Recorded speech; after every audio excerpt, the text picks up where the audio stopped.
here we are again, and this is, would you believe this is number 400? This is the 400th video. What have we been doing this 2.5 years, maybe, Mr. Producer? Somewhere in that range, probably. And, or maybe, was it longer? You picked up on this when Oh you were still yeah. out in California. I forget how long ago was that. No, yeah, I think in 2020, well, for Oh, sure, you'd already been doing it for a so while. it's Yeah, more over 3 years then. Yeah, we did a bunch at the beginning that were more than once a week. yeah. And now we're on to something more like once a week. Well, 400 is another one of those wonderful landmarks, along with the increases in subscribers. That's always been so gratifying. Before we start, Ilya F. and David D. have given their wonderful donations, and thank you guys, and for continuing to be with us, and your comments and all those things too. Both you guys have spoken to us.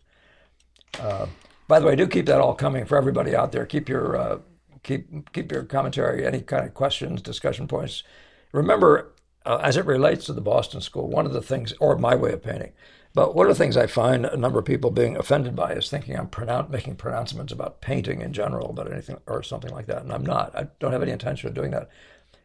So take everything I say through the lens of a person who's thinking like a Boston painter, a Boston School type painter, a Boston School impressionist, and or just my take on painting as we do it, not as it is in this bigger, grander world. So hope you won't be offended. When I talk about stuff, I'm mostly trying to draw distinctions between what we do and what somebody else does. Like the Bouguereau one, some people were upset by that way back when, and there's no reason to be. I actually love Bouguereau, and I said so on the video, but I was comparing ways of working and ways of thinking based on agendas and motives and stuff of artists.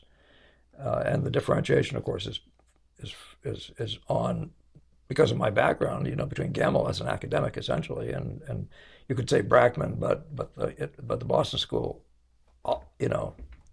as a counterpoint to it. In any case, I have a guest today, and you've seen him before. Shawn's been a favorite of yours, I think. A lot of nice comments come in whenever Shawn's here or has been here. We do appreciate it. He's one of those that you might check on is where he's showing the cast drawing he's working on, and we talk about that. Hmm. By the way, this is ice water. You're in the middle of summer, and it's hot today, and these lights aren't making it any better, Mr. Producer. Not too bad, not too bad. Anyway, but what we did with Kevin, who's another student, a matter of a month or two ago, when he was sitting in the studio, he talked about his experience as a machinist. He'd come out of that background as a younger man, and he was talking about tolerances, and we were able to make some analogies. And I just love analogies. There's sports analogies, especially when you're trying to train yourself. Best practices and practicing something until it becomes second nature, and a lot of just all sorts of them. And I use music analogies, Whistler and Degas and others do as well. Words like harmony and all those.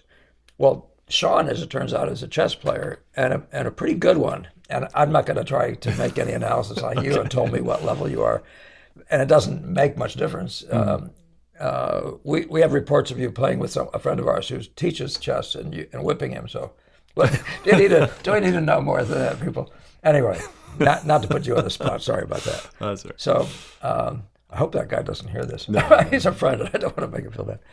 In any case, but Shawn just suddenly brightened up one day and he says, "Is this like that?" And again, making an analogy to something that's happening in chess. And these analogies don't always have to do simply with practices, but it can have to do with the mindset or different things like that. So, Shawn, I'm just going to let you introduce it the way you started, if you like, just the way you first brought it to me. And then I know that you thought about other points related to it, that you suddenly started thinking about, that's like this part of painting, that's like this. And, for guys out there who maybe have that background already, maybe learning to play chess when they're real young, maybe that's something, but they're involved in the world of painting now, that might be something that would be valuable. I always find all of them valuable. I just find, for example, the idea of tolerances. I've always had that thing, but I've never had a word for it. And I find that the analogy it fixes it, like Velcro. Yeah. It fixes it in your mind in some significant way, because it's an alternative piece of information that's already there in your mind. Anyway, you know that, but so Yeah. go for it, Shawn. Let's just let you I'll lead just on. I'll just be jumping around. There's no order or anything, to what I'm saying. But Yeah. one of the things that basically there's this thing in chess which, you want to, in the beginning of the game, there are certain things you want to do. And one of them is to develop your pieces. Right. And I was thinking that, wow, this is kind of like You're all the throwing me in horses. Briar patch here. Yeah.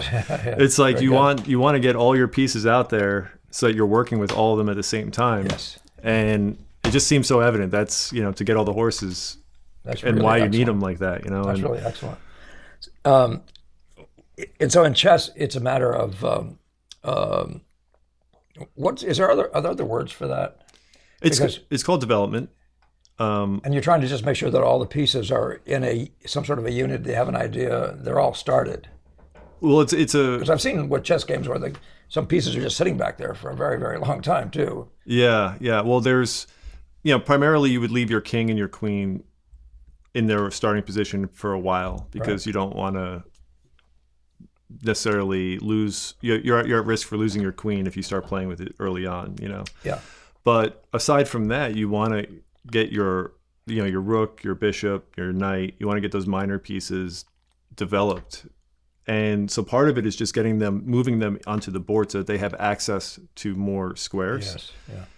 And then the other part is like how there are key paths for development. So there are certain squares that are actually ideal places to position those pieces if you can get them there, because there are key squares you want to control. Yeah. So the idea is basically to get those pieces activated.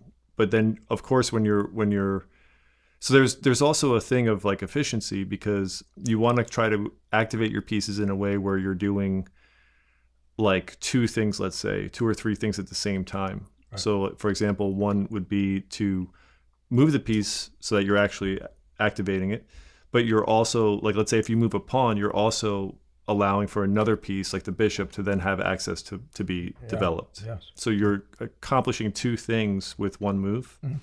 And sometimes you can do 3 things like control a square or threaten a piece, also activating it and also freeing up another piece to be moved out. Yeah. Now we're not talking about threatening anything in the game of painting. Yeah. But I understand the development mindset. Yeah. So you're drawn from that. You with at least the first 2 points, you have all the horses at once, and you're talking about.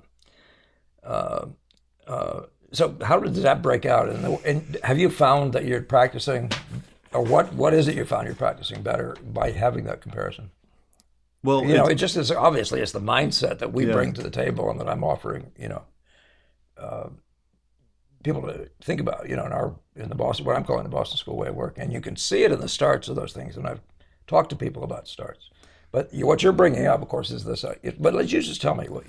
Well, it's just got me thinking a bit more about, for example, the accomplishing 3 objectives with one move. It's a tempo, and in chess, tempo is a major thing. It's like I move, opponent moves, I move, opponent moves. But if I make a move that forces the opponent to move a piece or do something that isn't really moving them forward, then I'm kind of gaining tempo on them. Yeah. And so with painting, I think about how it's getting me to think about how, am I making decisions in the start that are actually facilitating more development of the start, or is it setting me back? Is this decision actually causing me to lose time? Right. And so there's kind of like the tempo that I have with the start to try to be a bit more efficient with what I'm doing. And so does that affect what you do first, second, and third? Is that what you're saying? In a sense, like trying to, I'm obviously still working with all of these things and still trying to work through successfully completing a start. But in a sense, it's getting me to think like, okay, I see these 2 things that I may want to do, but now let me think, if I do this, is it going to kind of set me back, or should I really do this first? This other thing, and also in responding to situations that I'm that I've done, like should I work on another back straggler or let this be for now and just keep moving forward, or do I have to address the situation that I've done? Well, let me bring this back just for a second, because you're getting into territory, first of all, that I speak, actually, I've always enjoyed interviewing people whose topic I know nothing about. And I know so little about chess. I know the moves, and I've played just enough to embarrass myself, Yeah. so to speak. I suppose that's just the game, right? Yeah. But what you're doing is you're saying there is the start. Yeah. That's clear. You're saying at the start. And so at the start, what we do is, and what I teach is, you need to get all the horses going at once. And you've said that. So what are the horses, right? So if there are a whole bunch of players, have you made that list already? Is that something that's already in your mind? It would be a question for them and for you. But so who are the horses? What are the horses in our game? Yeah. So some people would say, well, finish the drawing. Get the drawing done. Somebody else would say, get the values done. Our horses aren't that. They aren't that set, right? Right. Our horses are an amazing number of things. They're the color relationships, but also the chromal relationships. Those are two different horses. Yeah. And so if you just break this out in that way, does that begin to say, so we have this thing right from the beginning, we have values, we have color as the hue element of it, as separate things, and then we have line and the whole world of shape, which is the spatial configurations, but they have other pieces. So you're saying that you're agreeing with my basic proposition that what we're trying to do is make sure that when we start, we do it by putting the colors down first. So that's pawn development. Yeah. Is that fair for me to say? Sure. Yeah. So the pawns always have to get out of the way, I suppose, except sometimes you jump. I guess you jump that. Rook, the knight. Yeah. The knight. But it's pretty. Moving your pawn to the center square is arguably the highest percentage best move to do. So. Right. So and since we want to be actually painting wet into wet, drawing with the darks and all that sort of stuff, it behooves us to have wet paint on the canvas. But what we're doing when we set the colors out there is we have a world of values of chroma and hue. So there's already, if you want to call those several different pawns, or something like that, those things are already sitting out there. So I like that. I like that analogy, if you mean only that. But if you start then talking about, were you about to say? Well, I think I forgot what I was going to say. Oh, okay. Yeah. Well, let it go for now. It'll come out. But so what I was trying to put out there or get out there is I'm trying to picture the other pieces. And when I speak to you guys, it's very obvious what I mean by the other pieces. So one of the very next pieces that we have you do is we have you join values together to find the light effects and to anchor. Remember there's an anchoring element to this kind of stuff. And that might be you're deciding where you're going to put them on the floor, right? But that's a location thing. So that could be spatial. People would get that. But we're talking about the nature of the values. So when we say bring the dark is dark and the light is light together to pop this most powerful light effect, we want you to develop that. We actually want you to do that so it's adequate, get it into a... Yeah. So the effects is another horse. The place on the page is a horse. Proportion is a horse. If you have three major readers and they make a triangle, what's the length of the triangle to the length? The tilt, the gestural thing, that's another horse. Form is a horse. And so you're agreeing that all these things can do that for us? I mean, you're saying that you're finding that to be a reasonable analogy? Yeah, it seems way more involved than chess in the sense that there are so many horses. And, with chess, you have just those pieces. And so it's clear to see, like, okay, there's a whole, but, I think in what I'm coming to find is that all of the struggle that I'm having with a painting is usually because I haven't even thought about a horse that I should have thought about and got out there. Just left it behind. Most people just call it drawing. Yeah. And most people, even that come to see me, I'm trying to get them to address color, and people just put down some colors so they can get to the drawing. Yeah. That's not what I'm doing. I'm saying, can you actually establish them? So, get those pawns out there where they're doing what so they're going to be useful to you going forward. No, like in chess, like we were saying, you wouldn't want to move your king or your queen, and even your rook, right? Because of the movement of the rook and the location of it on the board, you generally don't develop that so fast. You might Right. castle to protect your king or something. Right. But, So what's your equivalent? so the question I have is, there are certain horses in chess, certain pieces that you would not be developing as quickly as other pieces. Sure. Sure. Is it like that in painting where That's a good question. Yeah. Yeah. Well, so in simple fact, even though you're putting color spots around, there's an element of drawing involved in that because you're placing them in certain places in relation to each other on the page. So there's no, but that thing that most people think of as drawing is like the queen. It's sitting way back and it's got or the king or somebody. I used to say to students, by the way, Shawn, now this is the way the game works. The king's coming, drawing. So let's get the red carpet out there. Let's decorate the place. Let's get all the get the flower colors. I mean, what are we thinking? The king's coming. So he marches in on color. It's just a silly thing for me to say. It's another matter, or whatever. Yeah, but it kind of sets the stage, Yeah. So in a similar way, I'd say that if you're going to talk about something, you could say, and certainly anything that has to do with finesse in the drawing, that is to say, fineness more than finesse. When you're doing your first part of it, once you actually establish the color, and it's got some spatial elements to it, you can see that there may be a need. For example, I would say in some ways it's a lot more like the queen because you can see that sometimes you're going to use her just a little. You're not going to throw her out there and put her at high risk necessarily, unless you're brilliant. And so if you're aware of that, there is some use that can go on. So what we do is when I have you all do this first part, everybody's aware of where the queen's sitting and her powers.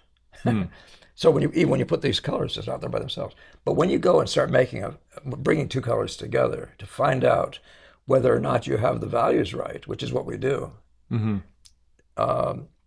you start doing 2 and 3 of those. You're now literally into drawing spatially. That's why I call arabesque. But in that sense, you're in something that gets to be like, I think we're putting the queen to use now. Even though I was using king as the analogy before. Yeah. But I don't think I remember your question, so I don't remember. I don't know if I clarified it. Yeah, you did. Like the question was just more about are there certain pieces, certain horses that you wait, to. Yeah, that's a good. I like that one. But the real question, I mean, in some ways, and for the viewer, it comes back to you. Have you found that? Do you see what I mean? Yeah. Well, I know that, yes, I think I found it through the sense of what happens when I don't do that, like getting drawing too soon and not setting up my other pieces, my other horses, and then I see the result of that and I'm like, oh, okay, something's got to change here. Yeah. That's there's this interesting thing with the development, because you're playing as an opponent, you don't necessarily know exactly what they're going to do and how there's all these, so you have to maintain this level. This is another thing I've been thinking about, is like you have to maintain a level of flexibility. Bent knees, yeah. The bent knees, and it's like so in painting I'm thinking, well, I'm not just listening to what to do from my subject. It's like what's going on the actual canvas, what have I done on the canvas, and sometimes I do things and it's not how I conceived it or what I meant. Right. But now I have this situation here that I have to adapt to, and just trying to be more responsive to that. Yeah, to what's happening. Yeah. Yeah. Well, the thing that keeps happening to me is I see this as this us against them thing, and it muddles it in my poor little brain. Well, go ahead. But no. But if you treat it like it's just your job, it's just your job. You need to do X. You need to always be doing X. Yeah. Maybe I can handle that better. Well, I always think about with chess, they say I don't know if they say it, but I've come to realize that it's mostly me versus me. Yeah, very good. It's not me versus the other person. Yeah. They're just moving the pieces. Play the course and not the man. Yeah. And so that's why I see that with painting too, because like, for example, there's this thing in chess called premature optimization, I think is what it's called. Okay. Basically, like when you're developing your pieces, this happens to everybody, you're developing your pieces and then the person puts their pawn in front of your pawn and you think, oh, I can take that and no one will take me. So you're so tempted to take it. And what you're doing there is you're you're basically making a move to get a piece now, immediate gratification. Yeah. You're not developing another piece. Yeah. You're losing tempo. Yeah. So we could equate that to the idea of knowing what you're in a place for and doing that and nothing more. Where so frequently you get tempted into drawing the thing. You're in there. Well, your job is to get, for example, the light effect that contains a shape and not the object. Mm-hmm. And that's because you need to have this grand conversation. It's the great composition of the painting going on. So what we call the big general impression. Yeah. So that's why the all over the place at once thing matters too, though. You're not settling in. And so that's an interesting comparison. Yeah. And I also was comparing it in the sense of how, it really comes down in those moments. To me, it brings my awareness most focused on, okay, I'm competing against myself right now because I have the temptation to take that piece and I know that I shouldn't. And so many times I know I shouldn't take the piece and I'll take it anyway. You get a little greedy. I can't help, it's like, and that's what happens in painting too with me. Yes. Where, I'm like, whether it's drawing or getting sucked into something and being there too long or something, it's like I'll be telling myself, you got to get out of here. You've been here for 20 minutes doing nothing. And then it's like, you forget the thing as a whole. Yes. You forget that model. Yeah. That's a nice analogy. I like the way that takes us. Yeah. I mean, painting, obviously, like I always think, and I'm always talking about how like painting is just, and we've said it too, revealing everything about ourselves. So it's always in a way that internal, one of the things I like, and it's probably true of any development, but I used to believe I was trying to paint it more like and make it more truthful and make it look, and I realized it wasn't about the truth. It was much more about the honesty with yourself. Yeah. To get even to the truth, you have to drop all the agendas and you have to stop lying to yourself. One of the things I compare is I used to say that I can do that in 20 minutes, and 3 hours later I still be working on that. Well, possibly also because I was biting off stuff I shouldn't have been chewing and didn't have the awareness at the time. But even though I was thinking of just this little section, I can develop that. But I lied to myself repeatedly, and I started noticing I was like a liar by 9 times or something. It was a huge lie, Yeah. Anyway, but that's probably characteristic of everybody. Yeah. There's something you were saying what was the second point you made, though? There's the development of the pieces. I'm sorry, the first thing you said was it's like all the horses at once, but then you jumped, what was the second thing you jumped into? Efficiencies? Was it about the efficiencies or the tempo? No, it was before. There was one more element that was right side by side with that first thing. You develop the pieces and want them to be working killing, like doing multiple things with one. No, I think that one is probably the one before that. But the point of developing it, most people are doing, and we have this in our studio with people as they're beginning to get into the game. They just move around too fast doing something that isn't much of anything. Yeah. And so there's of course, obviously has a lot to do with your own personal growth and knowledge and all that sort of stuff. Yeah. But conscious development, purposeful development. Oh yeah, maybe that's what I was talking about, getting to key squares or key locations and stuff, like key paths in development. Because sometimes, like if you notice you're playing with the, like I used to teach chess to the kids and stuff, and they know how to play, they know all the moves, and they're just kind of moving their pieces. Yes. But they don't have. You can see that they're not thinking. Yeah, they're not thinking like I want my knight to be protecting this piece. They're just moving the piece for the sake of it. And, And maybe some simple little attack on something or other. Yeah. Is that similar to what you're saying? That in the sense that in the start, having an awareness of where we're going or what. Well, in the simple sense, though, before you get to that, the idea of anchors comes up immediately in my mind. The idea of anchoring. So you're trying to figure out where you're going to put these guys. Well, in a sense, you're saying what I'm saying to you is that you're trying to get all your pieces. What'd you say? To get them all in action. What was your expression? Yeah. Activated maybe or I forget. But you had you're trying to configure. You had to get everybody moving. Get everybody. Yeah. We're talking about all the horses at once. Yeah. But there's this next thing, which is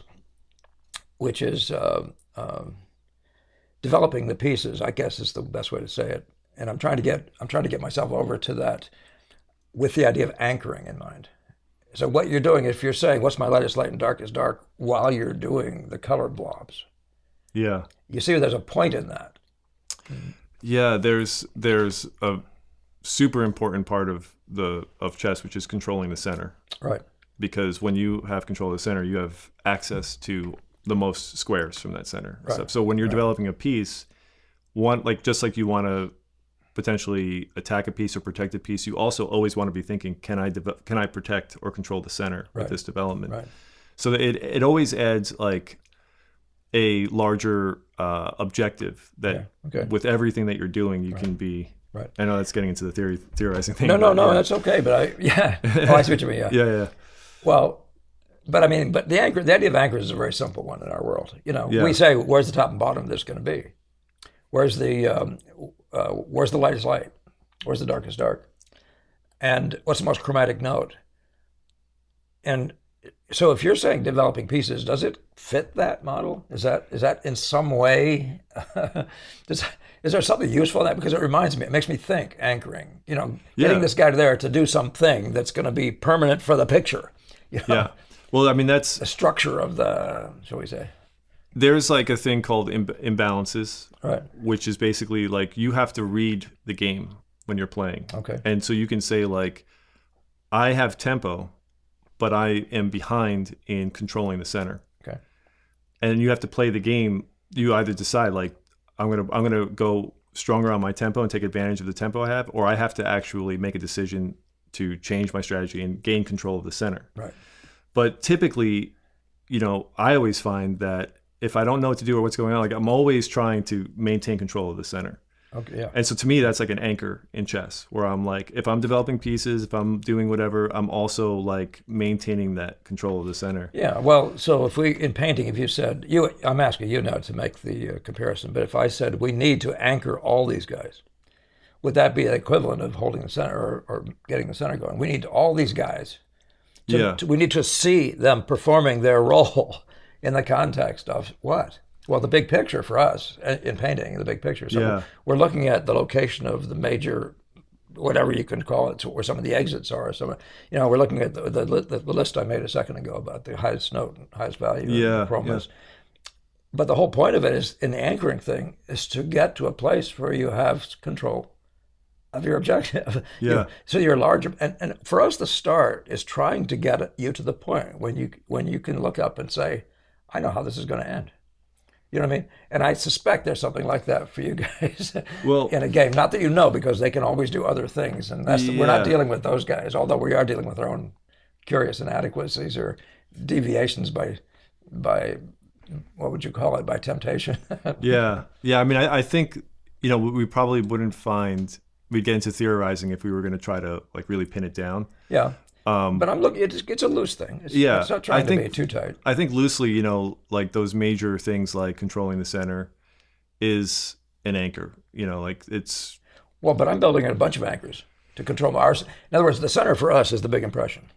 Right. And we need to know what the lightest light is, darkest dark. We need to establish the major effects. Yeah. So it would be things like you want pawn structure.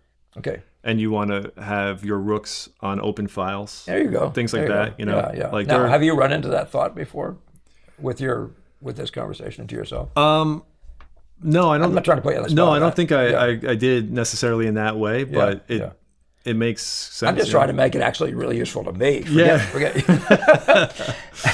Yeah. So talk about tempo in a brief way that's. Where you're finding it. Just talk about what painting is doing that makes you think of chess tempo. Maybe we'll do it from that. When you're explaining chess, I'm not sure we're getting where we want to go. So if you could explain the tempo thing, and we can reflect on it. I don't mean to explain the tempo, but in how's it affected you in painting? The idea of, is there a thing about that? I mean, the simple sense. You mentioned it. The simple sense is just, I think, efficiency in the sense like when I'm making marks or doing things, am I losing time? Am I getting sucked into something? The tempo has to do with how rapidly something's happening. Is that what you mean, though? You mean, so am I doing this efficiently means, am I getting in and getting out? Well, no, I mean, so I can get to the next thing in a timely way and get to the end of the start by the end of the first day. well, I guess in chess, when they use the word tempo, what they're referring to specifically is like if you're let's say imagining two people in a race and Right. everybody gets to jump one jump at a time, Right. you know, and then if I make a jump but I don't move, and then the other person jumps, and then I make another jump, I don't move, and then the other person jumps, they're gaining tempo. That's how they look at it. Okay. So that's different. Yeah. And then I can make a move where I jump into that person's lane, hypothetically, you know, Right. and now they have to deal with me obstructing them. Yeah. So they lose tempo because they have to step to the side They have to do a bunch of other things to that weren't compensate part of the plan. for my move. So in chess, there's we're maintaining our own tempo, but we're also doing things to disrupt the other person's tempo. And ultimately, what happens is I can make a move that isn't well thought out and has nothing to do with what the other person is doing, Okay. but it was a mistake or could lead to a blunder Right. that then sets me back significantly. Yeah. And that's where when I think with painting, you know, sometimes I get into drawing an object or making two sides of an object, and I'm like, this is me losing tempo here because now So you're losing ground in the big picture, yeah. and that's no. So I'm saying you're competing with yourself though. Yeah. So the tempo thing is not about the other guy; it's about you not getting to the end and establishing the major impression. Right? Yes. And I'm talking about the very definition of a start has the need for you to establish that. Yeah, and I think maybe they're in both cases, you know, really be a player's ability or a painter's ability to really have the big picture. Yeah. You know, would make it easier for them to discern whether or not that, you know, whether to make that move or not. You know. Well, yeah, you were talking earlier. I don't know if it's today, you and I, but about getting into an area and spending too much time there. Were we just mentioning that today? Yeah. And that's one of those things, though. You're putting all this time into this thing that's not getting you anywhere. Right. It's not improving your position. If I take that to be improving your position, meaning getting closer to the big impression, you know, by the end of the start, Yeah. you can see why I would tell you not to be in there drawing little things and not be in there drawing things at all, and just stay on the big, what I would call organizing the board. You know, Yeah. like literally if it's a panel. Yeah, that's funny because, you know, sometimes people will make a move in chess and then it's like, oh no, they put their knight right there. I got to do something about it. Right. You know? Right. But you don't. Yeah. Like, don't get distracted by that. Just focus on what you were doing. You know, I was trying to develop my pieces and control the center. So it's I do like that. Yeah. Well, it's, you know, I'm hoping this does something that gets something across. It's always experimental when I do this kind of stuff, and I'd love to have a composer in music and some other people like that and carry on. I hope it's some kind of useful. I know that what most of you guys are mostly looking for are very practical things that have to do with, you know, making you draw better in specific ways. But I tell you, there's a psychological element to this that you have found. Am I not right? That you've found that you're not behaving well. You could say, like, you get greedy in one sense. Mm-hmm. You have to take that pawn. Well, that happens in painting all the time. You get greedy. You think, oh, I can have this. And in fact, you don't have enough data to own that yet. And then you wind up with this big pile of stuff. You put all that time in, lost tempo. Yeah. Right? You put all that time in, you're going to have to just do it over because you didn't all the players. And this is this whole function of doing things in the right time and the right, you know. Timing is just everything in the game of painting. So I have a question for you, which is, in chess, there's 3 phases. There's the opening, first like 10 moves or so. And then in the middle game, you have basically all the pieces developed, and now it's a fight for the control of the board of the center gain of material, you know. Right. And then however that plays out, if the game gets into the end game, the third phase and final phase, it's a whole different game where you have mostly no pieces on the board, the king, few pawns, and what you're trying to do, it's way more calculated. You have to really be aware of what you're doing. You know, how many moves is it going to take to get your pawn to promote on the other end of the board? There's things like triangulation with pieces to kind of corner a piece and move it, you know. So I'm wondering if you see a parallel, because I haven't really thought, and I don't know well enough, if there's something with, I know this is again theorizing here, but It's also not a competitive sport in that same way. But Yeah. so there are things I have to draw forth from it in a one-dimensional sort of way, rather. well, I guess maybe I didn't even need to go into the details Right. but just the fact that there are 3 phases to a game that are Yeah, all yeah. remarkably different. Yeah. And would you say that with the painting that there are remarkably different phases Yeah. of the painting? Yeah, yeah. And so I put so much emphasis on the start because, you can get to such and such a place in the start and you can say, this is a losing game. And what I mean to say is, if you do a good job in the start, you can tell whether the painting is worth bringing home. Or you can just tilt your king, Yeah. We could be here for 2 more weeks and I'm not going to have anything to show for it. Yeah. But I put this huge, and I don't know whether chess players do, but I think I've seen that you do put huge emphasis in a quality start, and one in which developing the picture, developing the underlying beauty, the essence of what's going to be then executed to the point of whatever fineness may be desirable, which is very much like getting closer to the other end of the game. When you say, I was surprised to hear you say, if you get to the end game. I just assume there's always an end game. Yeah, but you're telling me that actually a guy may tilt his king right before you get to any kind of an end thing. Well, that's interesting because that's Boston School pure and simple, where you can see Benson in particular and other guys, they get to a point and they've already won. And I've said that before online. It's a magnificent concept, though. If you don't have an idea, if you don't see the game, you won't know if you've even won yet. Wasn't that true? I bet that's true of a chess player when you're a kid. You have no idea.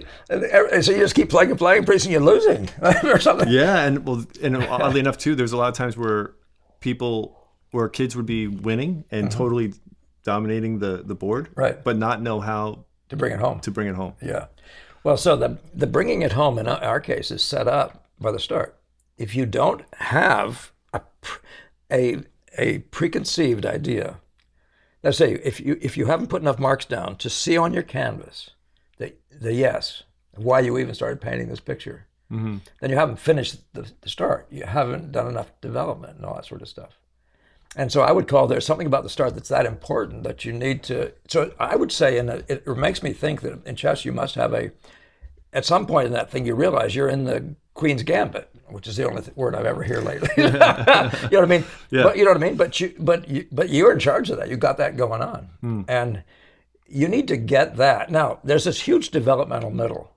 There's no question that you haven't in a start. You haven't executed all that you want to execute, all the beauties of this thing that make it the magical abstraction or music it's latent in it. It's not like you have to have everything that ever shows up in a picture into a photograph. You mustn't even get caught up in that one. And that's the idea. Like I imagine a kid just thinking this, like I'm just thinking like a kid that the end game, everybody has an end game. So, get me back a little bit there, Shawn. Well, you were saying the middle certainly has a. So the middle zone here is there's a lot of work in a lot of different places. So I can see you developing something like the bishops, or you said line. You said what would you say? Getting the rooks on the file. On the file, yeah. So, but you can see what I mean. So you're in an area now. Painting has when the start, you have all the things developed. The start has everybody in motion. Yeah. And you're grasping the game as a whole because of it. You can't see it until then. So painting from left to right doesn't deliver anything until you get all the way to the other end. And then you say, oh, that's a disaster. Yeah. That's not what you want to do in our game. You try to set up. So the composition is always there right from the beginning, so to speak. The color scheme is always there right from the beginning, so to speak, and the spotting, which is the great distribution of the whatever values are doing the playing, doing the dancing in the midst of whatever else is happening. So, but that's all set up. And then you look up and say, okay. But then you're in the middle game, and that is to execute the painting. And it doesn't then switch. I used to think it switched to realism. It doesn't switch to realism. It stays for limited lack of a better word, impressionism or the big impression or the whole, it stays there because ultimately we realize it's a symphony and it's just notes. So what's the difference between painting in that, let's say, middle game Yeah. of an impressionist painting and as opposed to switching to the realism? Well, the two things. One is the composition is still evolving, right? So you have the major points of the composition, but there's still a lot of nuanced travel. Like when you see Degas getting these greens picking up again and again, and they're shifting values as they get into this nether region. Yeah. Things like this that's evolution of the composition. You know what I mean? So there's a lot of that going on. It's going on, as Benson says, all the time. You don't want to get out of that. You don't ever switch to realism, meaning now we're noodling up the nose. Big mistake. It doesn't mean that you can't look at the thing and realize there's a problem with the nose. Right. If you're looking at a painting, you're doing something representational, there'll be things like that. There'll be something wrong with the nose. You're going to have to deal with something. But it's usually happening because you weren't dealing with the relationships that make up the nose that also make up the music. You know what I mean? So you weren't in the game thoroughly enough. So would you say, like, let's say I might look at my painting and be like, oh, the nose is too big to what, or however, but Right. that's the way that I'm becoming aware of it. But then I have to switch to like addressing it not through paint the nose, Right. but relational. Yeah, and then you're saying too big to what? Because what's it up to? And you see what I mean? So it's performing a role. Now the nose isn't performing a role except unless there's a nose and an ear and an eye and they're talking to each other as a human face in a way that we do. We look at somebody and we look at their ear and their nose and whatever, their eye, and we're trying to see them. But that's not painting. That's just us looking at life, like anatomy or something like that. I must be on the little weary side. I'm not. My tangents aren't holding up. Oh yeah, well yeah. I asked you that question about the difference between finishing the middle in a. No, I got that. Yeah. Oh, okay. Yeah, but I want to get back to the nose. Oh yeah. The nose is actually, for example, if there's a shadow on it, then that dark smudge is part of the darks. If it's got a tilt to it, it's part of the things that tilt that way, or it's playing a role in relation to other tilts. Right. So do you see what I mean? Now, if you've been doing that, it's got a size function to other things. So you shouldn't wind up with a nose that looks funny. Do you see what I mean? Yeah. But you got to play our game, and the innocence of our game is an odd innocence because it's music instead of noses. They call us representational. Yeah, everything we do is derived from nature, trees, and all the rest of the stuff. Yeah. But it isn't, and it's not going to help you to understand trees better, to make music of the visual type. Yeah, I had this thought yesterday. I was journaling and I was thinking, like, when I'm seeing the angles, or a play of angles or a set. Right. And then I look at my painting and they're not, it's like, or let's say color, it's not doing the same thing. And it's like it's almost like it is like music where like you have a chord and you can hear that one note that's just off, and then once you get that tilt right, then you hear the chord and it's like it has that feeling, Yeah, so you could talk about the larger play, the great composition, and then you can talk about the subplots, and and that's going to be more like maybe a movie format we could be talking about, or a book. You're talking about the plot, but there are subplots and there are elements, and you obviously have to go back in and develop subplots, and you have to do the hard work in there. What I find is a lot of students are either they just jump to realism, go left to right across a painting, or they don't jump at all. They just think that's good enough. You know what I mean? They don't understand the depth of the composition. Now, if you haven't explored it deeper, you don't know what composition is capable of, right? You just have these big lines of composition, the understanding. Even if you get nice spotting and you look at it from across the room and it's pleasing, you've got that, that's a good thing. But is there more? So that's when you really do want to look at Degas and realize how much more there is. And yeah, he's a bit of a chess player, if you want to put it that way, in the world of painting. Much, in some sense or other, is more evolved, I think, than other composers. But maybe it's not so much that he's more evolved than some as that he's doing it in a way that is beginning to be more evident to us. I don't know what it is about the way he's doing it. Maybe it's because he's figuring it out as he goes, and we're watching all his paintings as he fixes it in the next one and the next one. Yeah. So would you say that Degas is staying with, like, can you see that in, let's say, one composition, he's playing with a certain idea or I don't know, something that. Well, they seem to suddenly show up, and then they seem to stay. And it's like another idea. Can you see him? So they're staying, and in them staying or repeating in other paintings, you can kind of see how he's working them, evolving them. Yeah. Yeah. I'm saying there's a certain point at which you really start looking at him because he's doing this thing that you haven't seen before, even in his work. Mm. So but that's the thing about I like about this whole idea of the your game. Somebody was talking to Larry Bird, and he said I just had to keep doing something to keep waking up my game and he was in the mindset though of if you're not getting better, you're getting worse. Yeah. And you get the sense with Degas that he just never stopped getting better until his eyes failed or whatever. And even then he's fascinating at times. So you know what I mean? Yeah. But you never know where that all takes you. But I just wanted to say that the middle game has a lot of stuff that needs to be worked. And some of it is in large sections. So it'd be like a frame in a movie, not a frame, but a scene in a movie, where the scene itself has got to be so good that you want to go to the next one. Do you know what I mean? Mm. And I'm saying there should be entertainment value in all sorts of areas of a painting, not just in this frame, and not just in the thing as a whole. So we start by saying, let's get the thing as a whole and make sure we win in that. And we do that in the start. Mm. We spend the rest of the painting making that even more impressive as we develop. And so that's the middle game. You see what I mean? Yeah. So you're establishing yourself even better. Mm. And you're starting to play, mind games, shall we say. Yeah. I'm thinking of your opponent or whatever, but. Yeah. That's interesting because it's like the start, how do I say it? It's like, because you're saying you're painting it the same way you paint the start in a sense, in terms of the. Yeah, I don't do anything different from the beginning to the end. You put down color spots and you get them into participation with the elements that they ought to be in participation with for the time for the time frame. Mm. So the power readers, et cetera. But say that again. Ask that again. Well, I was just saying. I'm sorry. I apologize to you guys. I'm a little tired. I came into this tired today. I didn't even really ask. I lose tangents. Question much, but I was just saying what you're doing in the middle and the start is the same. Like your approach. Oh yeah, So you just move pieces. Yeah. I mean, if you want to put it in chess games, which is all you get to do is move a piece. Yeah. And it doesn't change.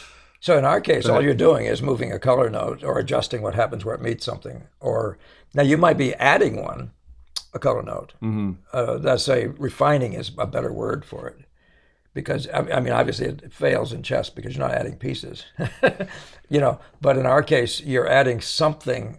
It's almost like you wind up with more pieces than you had at the beginning, but it doesn't change the essence of the game. It's just that you have to also work with those pieces.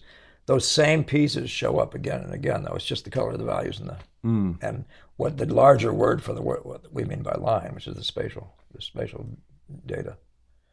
So but you're just doing it in smaller areas. But you don't think differently. You don't lose your innocent eye, and you don't switch to becoming a realist. Yeah. And I've done that with the Paxton copy that I did. I did it our way, so to speak. At that point, I'd figured it out. And and of course, you're always trying to figure out your best practices and figure out what delivers best. But my goal with that painting was to start it the way, self-evidently, the Boston School guys started it more than Paxton, not to do a tracing outlines and filling them in. But my agenda was to see if by the time I got to the end, I would easily have the same level of finish in that, as it were, realist way. And it was very easy. It was just very easy and natural. Yeah. Well, of course, why wouldn't it be? If you're talking about great forms at the beginning, and later on you're talking about the form at the tip of a finger. Yeah. It's just form, but form play. And then you can see how if it's tip of a finger, the form play there is nowhere near as important as the form play of this bowl of the hand. Yeah. You know what I mean? It's just nowhere near as important. So that's all middle game stuff or whatever, and maybe there's no end game.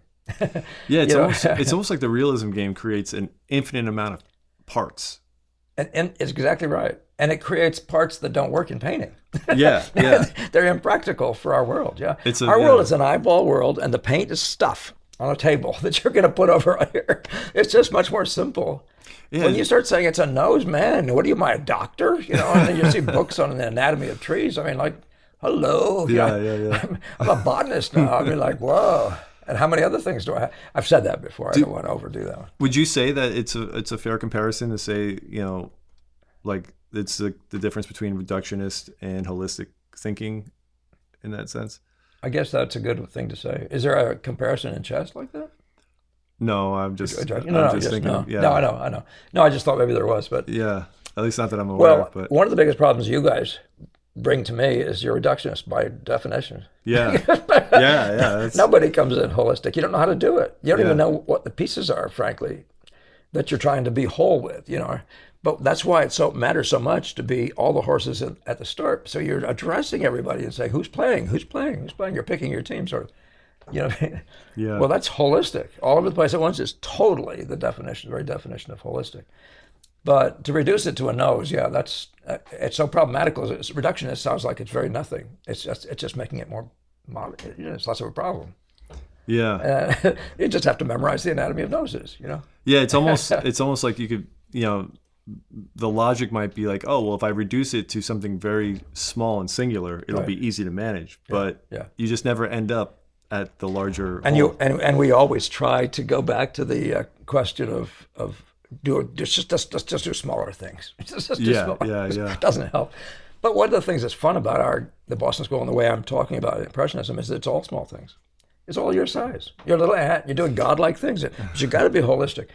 We are frankly reductionistic also, though, if you want to do it, if you want to treat it differently. And that is, I'm saying, don't you see, it's just color, values, and shapes in the right place. That's what Decamps said. It's just the right color, the right value, in the right place. Reductionistic. Depends on how you use that, though, because if you say we're just painting noses, I think we're going to end in different locations in the world of painting, and and how we fit in the world of painting.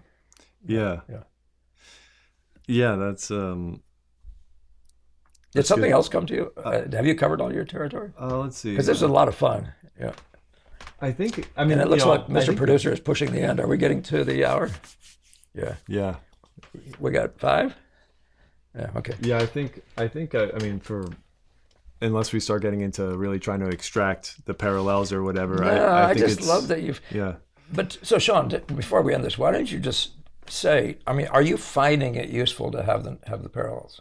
And what's it done for you so far? Maybe, this is like putting you on the spot. You're trying to get a sort of a question and a conversation going, but it's a kind of a key thing for people to be practical. Well, it's very personal. Like I was talking to Kevin the other day about using the draw knife to shave the log, right. And when I first started, I was just I didn't know what to do. So I just started like doing it, Yeah, I saw that. But you were strong enough to sort of make it work anyway. Yeah. And I was like, okay, whatever. And then like recently I'm using more of the blade on an angle and turning one side more, and I could feel the blade cutting the wood, and I get like a real sense of that, the difference of that script, and even like the sense of the actual cutting of, like a sensitivity to the blade cutting the wood, which makes more of a connection to my form. And I was thinking like, this is just like painting, do I want to put the paint on with my brush and just be like, poking? Do I want to feel the bristle on the canvas? Yes, do I want to do I want to look like I don't know what I'm doing, or do I want to have some grace here, and I know.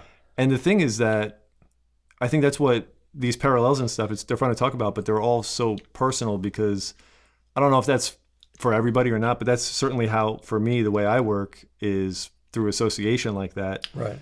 I get a much stronger connection to like, how do I revisit this, through this other medium? Well, so the question is really, though, is it changing? Is it making your paintings better? To have that in there, is it, I think so, only through awareness. It's easier for me to be aware of tempo or, of these things. So you're aware you're in that problem because you've actually got another parallel where it's something and you suddenly realize, oh, I'm in that. I'm doing that. I'm spending too much time here. Exactly. Yeah. And sometimes like I didn't even grasp. Like I thought, okay, all the horses, and then just paint, and right. And it's like I don't actually grasp how important all the horses really is, right, until I start thinking about chess and how like you have no chance of winning if you don't get all your pieces developed. Yeah. Keyword. Wow. Yeah. Well, that's the keyword for the day. I think we're going to stop at that for now. Shawn, thank you extremely much for doing that. My pleasure. Yeah. And get the other guys, right? Get the other guys to come in and have this too. Yeah. Thank you again, Ilya F. and David D. And Ilya, I did get your nice comment. I'm not reading it. It's not in front of me, so I can't. But thank you. Thank you. I know that you guys I really appreciate expressions of appreciation. It's not that I wouldn't do this anyway, but there are some days when it's more tiring than others. Mm-hmm. And you guys who bring not just dollars, which is encouragement, but comments that show that you're getting it and stuff. I really like it. So, but on that note, I think we'll just take off and we'll see you next week. Hope you have a great painting week.